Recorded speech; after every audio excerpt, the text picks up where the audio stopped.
ওদের কাছে দেখো কতগুলো সুন্দর সুন্দর পেঁপে ধরেছে। আমরা চলো গোটা পেঁপে বাড়িতে নিয়ে চলে যাই। দিদি কেউ আছে কিনা দেখো তো একটু, তাহলে আমাদেরকে চোর বলবে।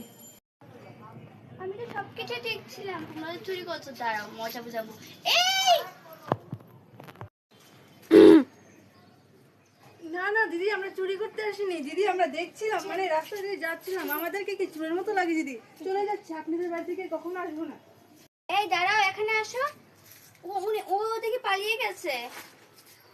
আমি তো দেখেছিলাম তোমরা তো এই পাপ্পা চুরি করছিলে। দেখতে তো আগে স্মার্ট ভদ্র। আর দিদি চলে যাচ্ছেন কেন? না চলে যাবো না, আপনি আমাকে যেভাবে চোর বলেছেন চলে আয় না, বড় হলে পাপাগুলো বড় হলে তুমি এসে নিয়ে যেও। আমরা মানুষ তো খারাপ নয়। এখনই দিন নি, আর বড় হলে দিবেন আমাকে। চলে দেবো দেবো, এটি তো এখনো করা রয়েছে। যান, চলে যান। হ্যাঁ চলে যাচ্ছি।